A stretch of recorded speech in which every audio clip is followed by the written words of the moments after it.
Hello and welcome back. Today we are continuing our run here as now India. We formed India from the EIC last episode by getting free. That was kind of the major point of what we did. But we are not yet totally free. We are not economically free from the restraints of Great Britain. We really do kind of want to use this new diplomatic demand, or it's not new, but it's like effectively new in the sense that it was never worth it before, and we do want to force nationalize at some point on Great Britain here. They own 10% of our GDP. This is an enormous number of building levels, and this will be very, very valuable to us to be able to force nationalize on them at some point. And so we will want to do that, except we have no chance of landing them. What we will also want to do this episode is, you might notice, we have a lot of peasants. We aren't that economically developed. We've not even yet purveyed any sort of progress, and so we're going to be trying to develop economically here now that we're free, now that we don't have to pay a ton of Diplo pacts out to Great Britain. We will be in a bit of a position to develop ourselves economically and hopefully resolve kind of the last few journal entries that we have here, in order to kind of explore the India flavor as well. We've done, I think what's going to happen here as well is, last episode we really pissed off a lot of our subjects, and then we ended up annexing a lot of our subjects. I think what we might do is we might intentionally piss off more of our subjects. Right now we have a lot of these guys on low taxes, this type of stuff. We might actually kick this up, with the idea being that if they are paying high taxes, this sort of thing, so let's restore the full subject payments. If they all band together and declare for independence, and then we could just go and squash them and annex them with the full discount, I think that that's actually pretty good for us, because we don't actually eat the penalty when they are high liberty desire. We don't eat the penalty from annexation if we annex them when they rise up. So inducing some of them to rise up as we try and expand our power block otherwise maybe makes sense, and we have a lot of people with really low relations with us anyways, although minus 44 is not as low as you can go, so our cohesion is going to be hurt anyways. If we want to get our cohesion up, it would actually help to annex all these guys who are really rebellious, and if we get the cohesion up high enough, we might be able to do stuff like pull southern Anhui, the Kazakh Khanate or Ukraine into our block, and try and expand out India as much as possible. We definitely could push this run a lot more, but kind of expanding in a bit more of an organic way is what we're going to shoot for, trying to see if we can utilize the Sovereign Empire subjugation mechanic, which is, I think, one of the reasons why Sovereign Empire is probably going to be, or is now currently, kind of the strongest, most unambiguously strong. We can see we could subjugate people, and so let's continue. So we get the Opium Wars event with Southern Anhui rather than Great Qing. We could do the version which would give us positive relations with Anhui, but I don't think we're going to do that because while we don't mind increasing liberty desire by 50, because our liberty desire is pretty bad anyways, our relations aren't terrible with our subjects, and this would decrease our cohesion. So we're going to kind of open up with this, and we might have to go after Southern Anhui then, or at least a treaty port on them. Commercialized agriculture should help us quite a bit in terms of clout. The middle strata pops are going to be attracted to our version of the petite bourgeoisie, which, by the way, still has this insane manufacturers industries throughput bonus, but it's no longer getting doubled because their clout has dipped below 18%, although it's 20% to unlock the bonus initially, and will also kind of help the trade unions out. We really would love to have a very strong industrial kind of backbone of having plus 20% manufacturing here and plus 20% manufacturing here, so that'll help a lot. It will also help to kneecap the landowners here, who kind of own a big portion of our clout. They have an authoritarian in their government, and so overall they are a little bit obtuse or difficult for us, although we could put the Democrat in anytime we like, which is maybe something we'll do, but for now we kind of have an easy pass through on commercialized agriculture, and I think it'll be easier for us to make moves after this, especially in the direction of industrializing. We are also trying to, we have in the queue a whole bunch of railroads. We are going to make sure to try and hit all of these to get the purveyor of progress, because we're purveying some progress. So a huge proportion of our economy is still subsistence farms, so we're going to go food standardization 1, which is going to increase the throughput of all the subsistence farms. I think we still have a fair amount of edicts down on these subsistence farms, in fact, but you can notice the throughput, the negative, should be going to, wait, does it not apply? Pretty sure it applies here. Let's take a look at another spot. But we are subject to 45% from Bahar here, and you can see this 10%, the 10% that says India, that is not Bahar specifically, that throughput is from the food industries that we just slotted in. It is a very large proportion of our economy. Like if we look at our clothes, I think we did this last time, so let's look at our furniture here, and we'll look at our furniture manufacturers. We see that we're getting just about as much out of our subsistence rice paddies, not even including the subsistence farms. So our total production of furniture, just about as much is coming from subsistence farms, and this does get increased by the throughput here. And so this will be kind of our next one. I'm not really sure what principle we're going to go for next after this. Colonial offices is a little bit attractive, as is actually finishing food standardization, mainly to get this plus standard of living. I think the plus standard of living is really kind of key one that allows you to start ramping up the taxes. Speaking of which, we will ramp up the taxes a little bit. We are kind of trying to handle the radicals, although radicals are currently flatlining while we're running low taxes, so maybe we stay in on low taxes, but this is kind of what we're talking about. I think that we probably could run medium taxes if we increase SOL, and one of the ways we could do it is with that food industry. We could also try and pass a tax system like graduated taxation. I think once you're on graduated taxation, it opens you up to be able to increase this without causing too much radicalism, which is kind of more of a feature here. We're relatively flatlining. We see it's going up slightly. It's going down in some key areas. I think that what we're also been doing, or we've also been trying to do, is look at places that have mild starvation, and we're trying to build a little bit more there, which I think will overall help with us to reduce, some of the radicalism to some extent. Like we can see here in Agra, we could try and reduce prices. I think we'll go after fish, actually, in general, because that is a really nice one to industrialize with.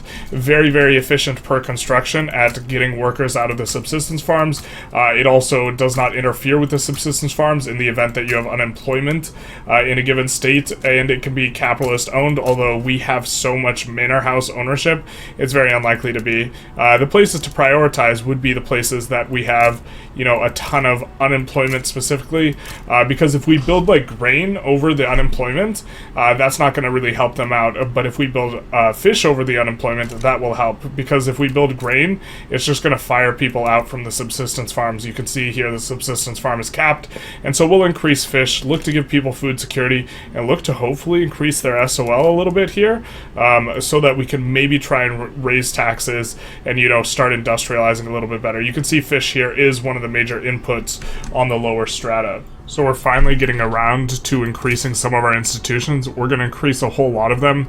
I think the education access is going to be important for us, not just from the qualifications perspective, but for increasing kind of the clout of the people we need to pass the laws we want to pass. Colonial affairs level 2, honestly, just like feels like, well, not the best level of colonial affairs, but when you go from 1 to 2, you double. When you go from 2 to 3, you only add 50%, and so the bump up to level 2 really feels quite good. But also, if we do go colonial offices, we'll want this ranked up, and then in particular, we're about kind of increasing that standard of living. We're hoping to be able to increase the tax rate, and still have, you can see here, we're having like a slightly falling level of radicalism. I think that if we increase this a couple notches, we should be able to really get well and into the radicals. So we're going to be pushing the government administrations quite a bit, and this is also going to reduce tax waste, which will be nice for us. We're going to kind of pursue economies of scale sorts of things. So what we're going to do is we're going to push level 50, but we're also going to have some sensitivity to the fact that qualifications are not had everywhere. So we will really kind of attack this, and since it will take a while for our institutions to ramp up, we are going to start incorporation on a couple other states as well, knowing that we don't quite have the bureaucracy to pay for all this, but we do just want to start getting them in, especially these ones in Persia. They will take quite a while. So will the ones in China. We currently have Yunnan as our kind of industrial focus for now, because there is no construction penalty here, so we are looking to ramp up Yunnan specifically. There's a few unis here. We should be able to get stuff done, but most of our kind of construction here is government buildings. We can see the fishing wharves that haven't quite gotten to it yet, and a whole bunch of barracks is kind of prepping for fighting the UK at some point, but kind of just hoping that we inspire the UK to back down, or we get a nice opportunity to fight the UK that looks particularly good, although that'll probably be the next war we declare. We did declare a war down here to kind of open up a front for us for colonization, and to that end, we are researching malaria prevention. We also have a dream of a kind of way to exploit all of Africa, which is we want to snake our contiguous kind of market all the way down into Africa. So that's going to involve us going through Iraq, Syria, Egypt, Funj, and Abyssinia, but then we will have to pay 0 convoys for any of this. One of the advantages we have relative to the UK, for example, is we are using very little convoys in terms of proportion on port connections because we don't have anything in South America. We didn't subjugate South America. We could have done it, but instead almost everything for us is contiguous, except for like we do have a bit of Africa down here.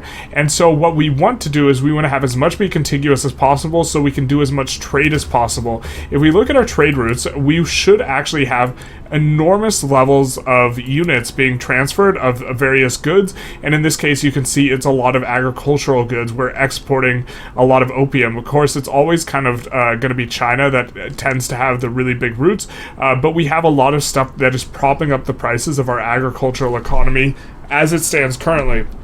We might at some point want to rake back some of these and look to go more industrial, but we don't quite have that base yet. We're not particularly close to it either.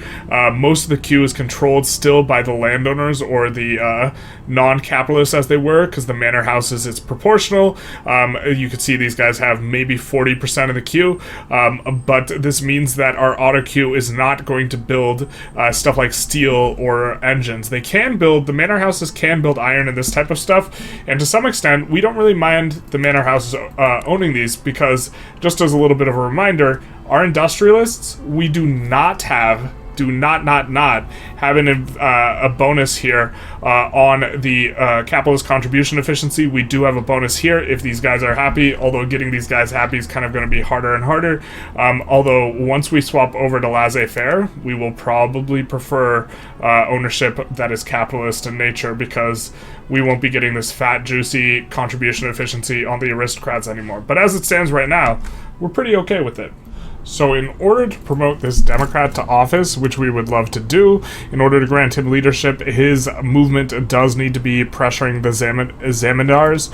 So in order to kind of achieve that, we have started bolstering the movement, but also we are going to recruit someone who will join the Indian national movement. And I think we're going to look for something specific where we're going to be looking for one of two traits, either literary cautious, and we currently have a guy from the rural folk and a guy from the landowners. We're going to look for a guy from a different sort of kind of class, either the petite bourgeoisie that we can use to replace these guys, or the Intelligentsia, I think is going to be good for us. And we find a literary guy and a cautious guy, both who will join the Indian national movement. I'm not really sure which one I think. Well, I think cautious is the better trait. Experienced diplomat's probably better than pious, so I think we're going to be recruiting this guy, but we're going to cruise through and make sure there's no literary cautious, but we will invite this gentleman here. And so we will have a second Democrat supporting the movement. Now we just need to try and get the support high enough that they are applying pressure to more than just the industrialists here, which, by the way, is affecting what ideologies we can roll. These guys are probably pressuring market liberal, would be my guess, with the nationalist movement, although maybe not. Maybe it's pressuring ethno-nationalists. That would also make a lot of sense. But we are hoping to get... not even slightly affected are the Zamindars. That is a bit unfortunate, because this guy is kind of going for the Indian national movement, but he's not even slightly effective. That is slightly affected. That is a bit unfortunate. What we could probably also do, although I'm not sure we want to spend this amount of authority on this, we could look at what movements are exerting pressure, in this case the absolutist movement, and look to suppress this movement. This movement has really high relevance, and so suppressing it over time might be valuable for us. We did kind of bring this up in order to start some taxes, so why don't we maybe rake back another consumption tax here. Let's remove this consumption tax.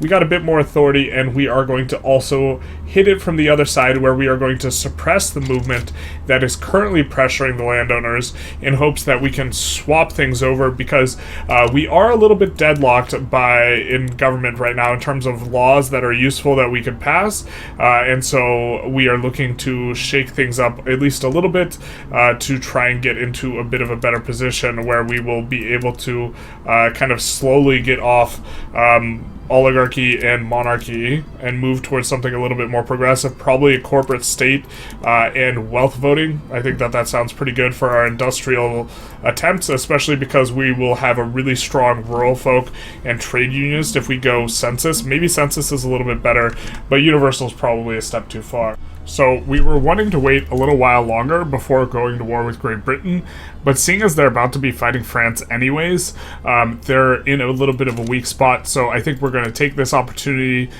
to go for our forced nationalization. It is going to cost us 7 infamy, and we are going to get 254 buildings. Now, if each of these buildings is worth 400 construction, which is probably not, we're probably averaging on the lower end of things, closer to 200 for a lot of the buildings, but buildings that are either 200, 400, 600, or 800 cost, maybe 400 is reasonable, but 400 times, 250 building levels, that's roughly 1,000 plus a couple extra zeros, 100,000 kind of total units of construction. So if we were on 2,000 construction, that would be our construction for about a year.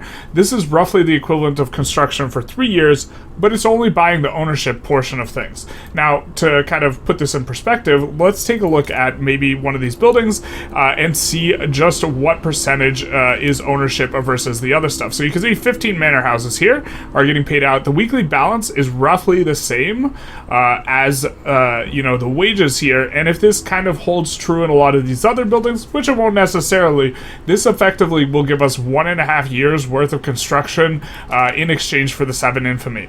Before, I think that this war goal was kind of like never ever worth it, but here, at least in the case of us, where 250 levels are owned foreignly, this seems to be worth it, so we will go for this. We will also go for humiliation and war reparations as well. I think that there is a decent chance that they back down because they're already worried, and if they don't back down, then we won't have to worry about them siding against us. We do know that we can easily enforce both humiliate and war reparations, because we did do the little check thing where you look at the Falkland Islands, and generally speaking, if Great Britain has a revolution, then they will incorporate the Falkland Islands. If they haven't had a revolution yet, they won't, which means that we can easily land to enforce that. Now, I'm not 100% sure, but I believe we have to take their capital for forced nationalization, so this one is a little bit scary, but at the same time, we are very likely to be able to sway people in. We're very likely to be able to sway everyone in. Geez, everyone hates Britain. And so I think that this will be relatively straightforward. Even though we haven't had our navy fully prepped yet, we were hoping to maybe get onto ironclads. We were hoping to have maybe a 120 stack.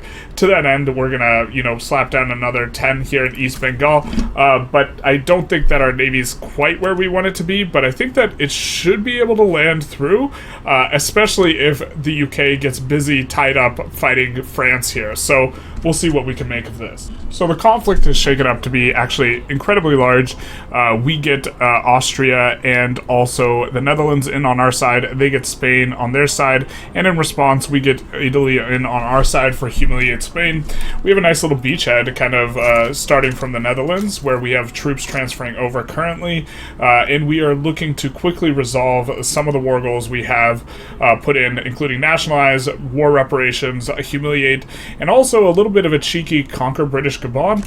I figured this is probably not worth it, but in terms of making the map look nice and pretty, if we get a really, really nice sinkhold over, Africa or South Africa here, we could probably get something that looks pretty nice, this long, contiguous pocket of Indian influence to that end.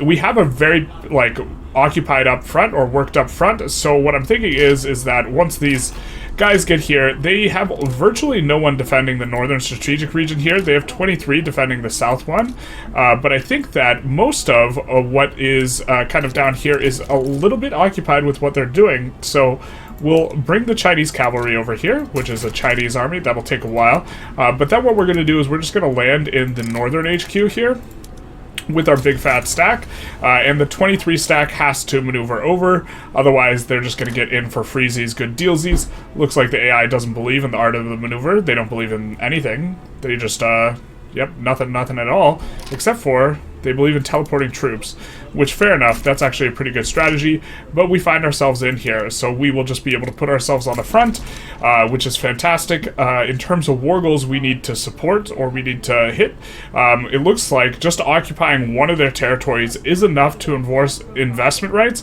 so we didn't necessarily need to put in all this nonsense, but we will be kind of ready to execute it. We do have to put in transfer Sambas. Let's see, Sambas here, which is over here. That will be taken care of quite quickly. We also want to put in particular, liberate True Shield states. This is kind of being taken care of by this army over here to some extent, although it looks like they're going to need a little bit more. Looks like Italy's going to take care of that. And then the Mosquito Kingdom finally is the last one, which is already being invaded by Siam. So it looks like we kind of covered all of our fronts, and this war should be pretty straightforward. The only thing that can stop us now is front spaghetti, which we are terrified of, but hopefully we don't get too much of it. We have 2 guys advancing here. We would prefer, I guess, another guy advancing. We're going to try and recruit up, and you know what? We should honestly manipulate clout via generals a little bit more. We are trying to get off of, in particular, the landowners, and so what we should be doing here is we should be, in particular, firing guys that we don't like.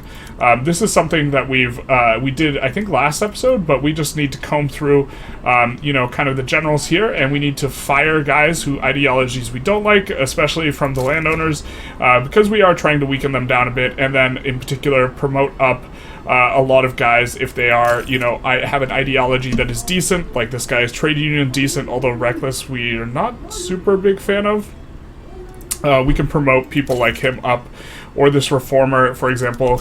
We can feel free to promote him up to try and expand the clout of the interest groups we like, so we'll also take a little bit of time to do that. So we have a little bit of an interesting opportunity here with an uprising, a pretty big Mapuche uprising, which would revoke all Chilean demands. I don't know if these guys release as a country themselves, or if they release in some other form, but in either case, we're going to sway on their side, and then we're going to send over a little bit of an expeditionary. Why are you so big, bro, though? I don't remember conscripting these guys up.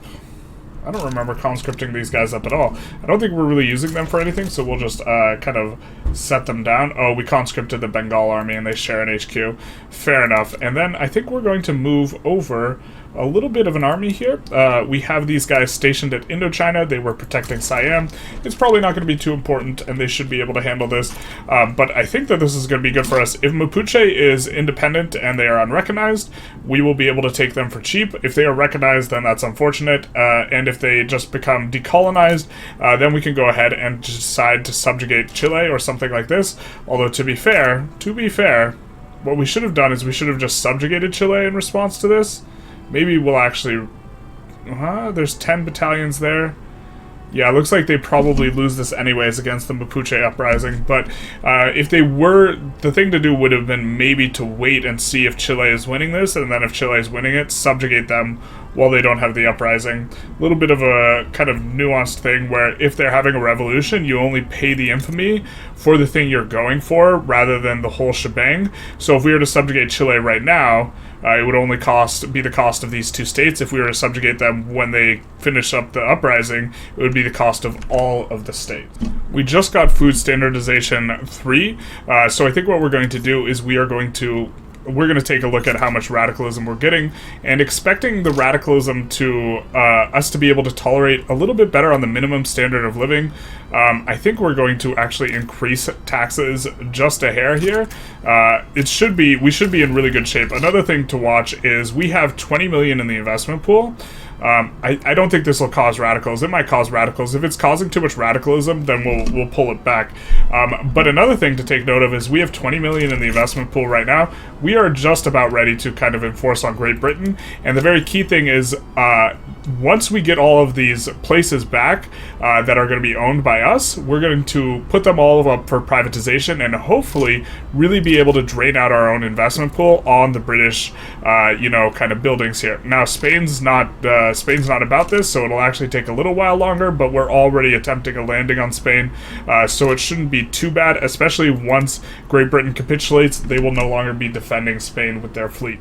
So, unfortunately, we get front spaghettied out here, where our general is just a day late to the push, and then he can't catch the front before they occupy literal everything. I don't think we have a navy that is particularly strong in the vicinity, so we can't re-land here, and I think they just get enforced out very, very, very quickly, because it's not like we're their overlord, so this was a little bit of a failed experiment. But had we subjugated Chile, we would have gotten them proper cheap. So the natives, we didn't really take a look at their technology, what they had in terms of, they have skirmish infantry. Why are they losing instantly?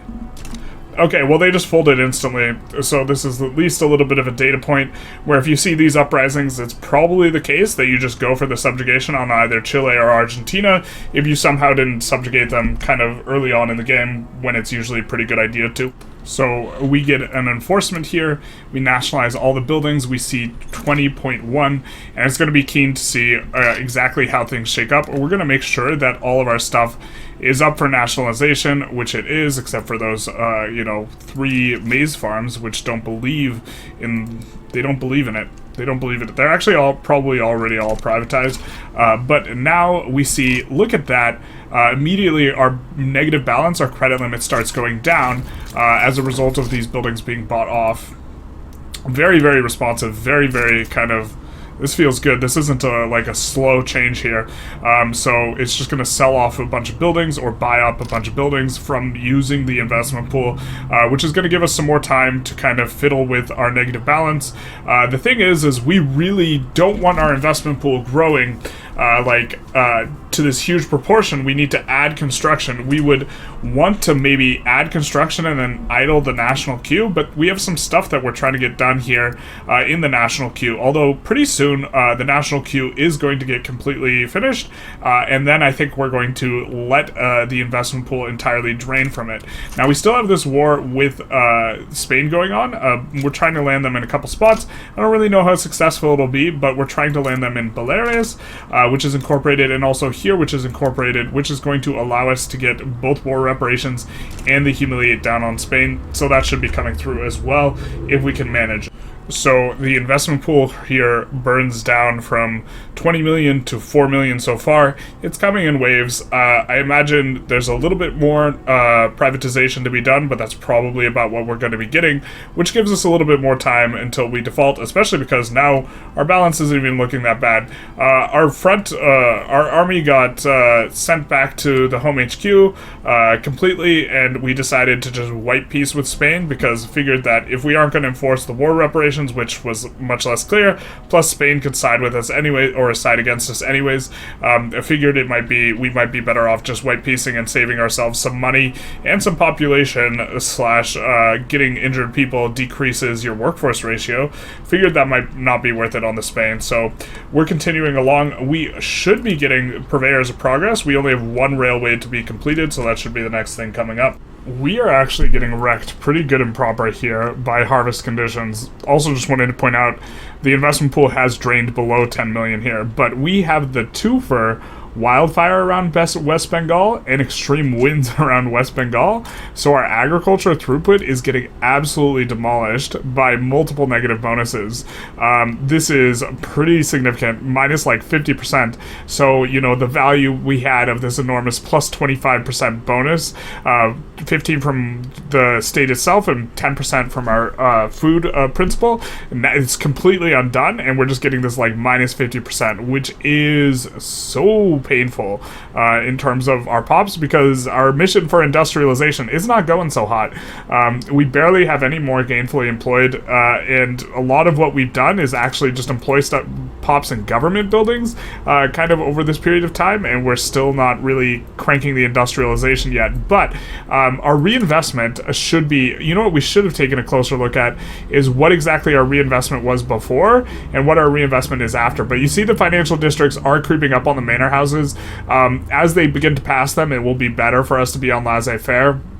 I think that's the way the math will work out. It's a little bit different because we have different IGs than normal, but this reinvestment should be considerably higher now that we've, bought up all the buildings that were previously owned by the UK, or they are in the process of being bought up. You can see 10 levels are still owned here in the opium plantations in West Bengal. The UK initially had 15 of these, and they are getting purchased up here quite a ways, going to a combination of financial districts, manor houses, and of course the East India Company. Our companies are doing kind of all right. This one's expanded quite a bit since we updated the game to kind of the hot fix.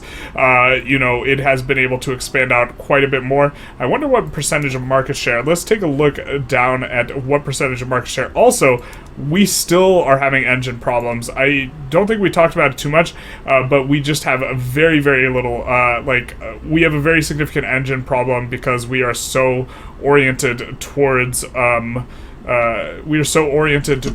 the agrarian buildings that, our entire industrial chain has been having issues. We're importing engines from everyone who can. We still keep running shortages. We can't turn on all the pump jack PMs.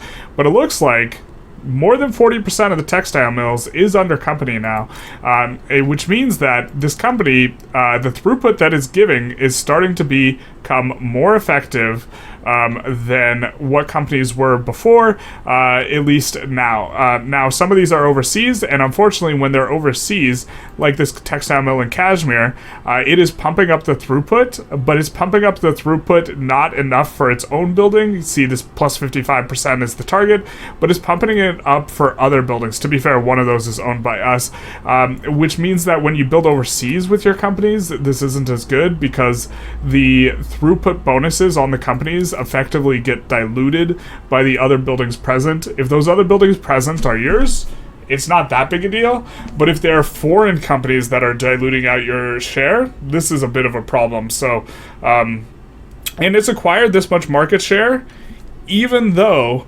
we are dampening the amount of capitalist reinvestment that it is receiving because this is capitalist owned and we are still on agrarianism. So this is looking good in terms of how reinvestment is going to be going. Our institutions just rank up.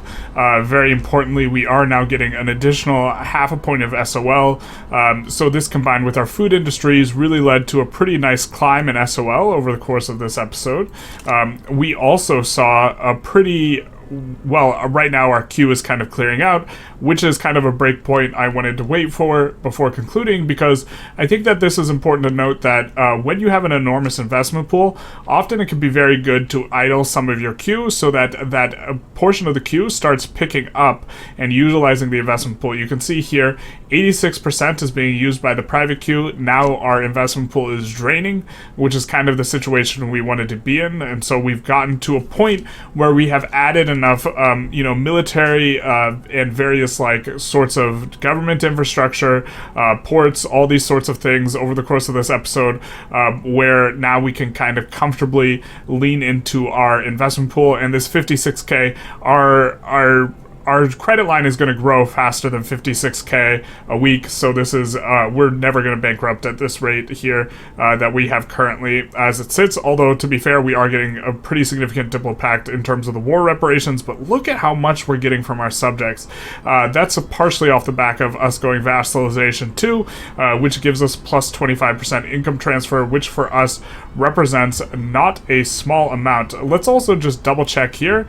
Our investment pool did get drained down to 8k off the back of our forced nationalization. So 12 million has gotten, kind of privatized here, and it's going to be, this is extraordinarily valuable because we were having a hard time unlocking this kind of money, and so this is going to be incredibly stimulating. It doesn't look as stimulating on the GDP as it actually is, because GDP is calculated based on the output goods. So if we kind of come back to our handy dandy opium plantation, it is handy and it is dandy, this is the value of these goods. This is how GDP is calculated. So no matter who owns the building, the GDP is going to be calculated the same. And what's ended up happening is, since we have more of our ownership now, what this is doing is it's not increasing the GDP, but it is ridiculously stimulating the economy. I wish that we had taken a mental note of what the reinvestment was beforehand, and what it was afterwards, after all these buildings have been privatized rather. But I think that is going to be pretty significant, and I think that there's maybe some strategies.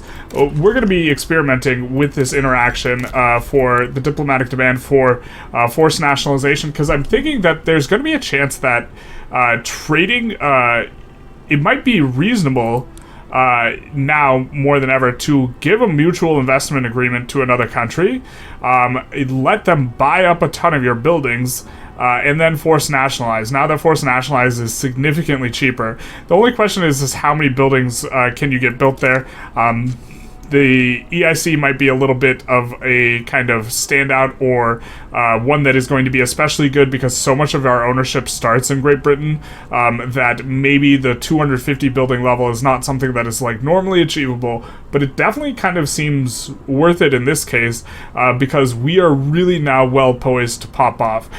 We are hoping to pop off today. We didn't quite pop off super hard today. Gainfully employed only went up by about 2 million, while peasants remained about constant because we are experiencing pop growth. So we haven't really turned the industrial corner. Part of the reason why we are having difficulties is we are having significant turmoil. This turmoil is giving us some negative state construction efficiency. It's pretty bad. Part of this is because we got rolled pretty unlucky with harvest conditions. You can see it's still a little bit scorched down there, but maybe we can't afford to have this level of taxation, and we have to bring it back here and slowly decrease the radicalism. You can see it's slowly trending up, but really one of the big problems that we're having currently is our political situation.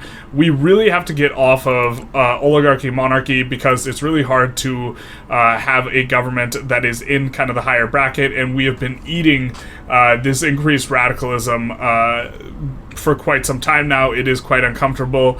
If we were in a higher legitimacy bracket, we'd be way better. We said to ourselves at the beginning of this run we weren't going to take Beijing. If we took Beijing, this wouldn't be a problem, but I do think that that's kind of what we're trying to resolve here, which is why we've been making some of the political moves we've been making. We're trying to get onto wealth voting now. Hopefully we can get on to wealth voting. We'll be much more legitimate under it. Really kind of don't like oligarchy very much at all. We've been on oligarchy the whole time, but this should, hopefully wealth voting allows us to properly decrease these guys' clout. To be fair, the clout's been decreasing over time. You can see the clout of the Intelligentsia has been increasing quite a bit. This is when we promoted a bunch of generals.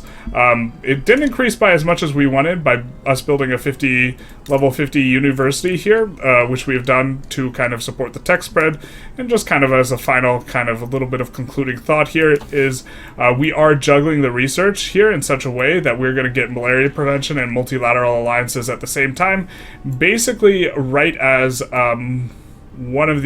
another one of these finishes. I think if we research 2 of these, we're about at the point where just this one alone is going to give us another 3.5k progress, and I think we could show it off here because we're right at the cusp of it, where if let's just actively research it for like a week, but you will be able to watch here and see that the progress bar gets much smaller, and this is very much the idea. In fact, this highlighted portion, I believe, is if there were another tech research. So what we're going to do is we're going to research multilateral alliances and get to the point where we just need to complete one other tech in order to get things done. But anyways, I think we're going to conclude this episode here. We kind of got things going. We used forced nationalization. I'm really excited for that to actually be somewhat reasonable. But I hope you enjoyed. If you did, feel free to like, comment, subscribe, do the YouTube algorithm thing. And other than that, have a nice Indian market.